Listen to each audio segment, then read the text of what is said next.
әр түрлі нәрсе уақытмен тығыз байланысты.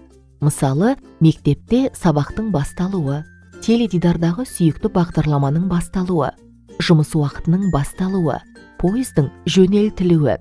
Сағат тәуліктің дәл қазіргі уақытын анықтауға арналған өлшеу құралы.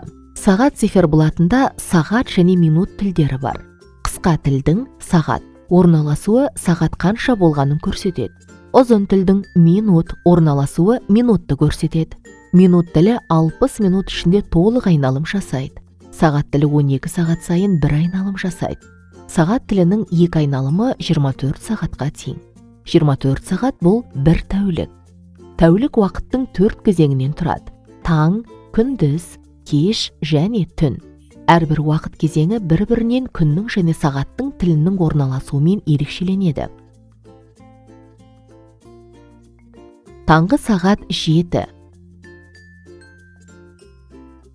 Түскі сағат 2 немесе 14:00. Кешкі сағат 8 немесе 20:00. Түнгі сағат 1. Бір тәулік 24 сағат. Сонымен тәуліктің алғашқы бөлігі түнгі сағат 1-ден басталып, түскі сағат 12-ге дейін жалғасады.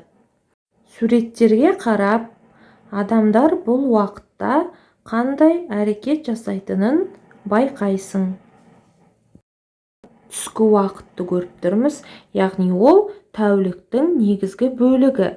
Адамдар тәуліктің негізгі бөлігінде жұмысқа барады, түскі тамақ, кешкі тамақтарын ішеді. Сендер достарыңмен серуендеуге шығасыңдар, мектепке барасыңдар. Мысалға, түскі тамақтың уақытын қарастырайық.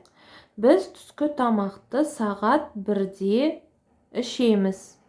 Яғни түскі 1 деп айтылады, ал жазылғанда 13:00 деп жазылады.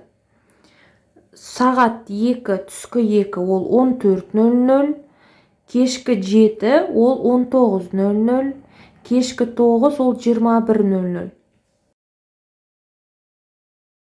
Дәптерімізге күнді жазамыз. Желтоқсанның 2-сі үй жұмысы. 3-ші есеп 39-шы бет. Әр сағат қандай уақыт көрсетіп тұр? Жаз. 2-ші тапсырма, 3-ші есеп 41-ші бет. Теңдіктерді толықтыр. Номер 4, 39-ші бет, есепті шығар. Суретте Санжар мен Мөлдірді көріп тұрсыңдар. Мөлдір мектепке дейінгі жолына 25 минут уақыт кетіреді. Ал Санжар Мөлдірден 8 минут артық жүреді. Санжар мектепке дейін неше минут жүреді? Есептің шартын, сұрағын, шешуін, жауабын жаз.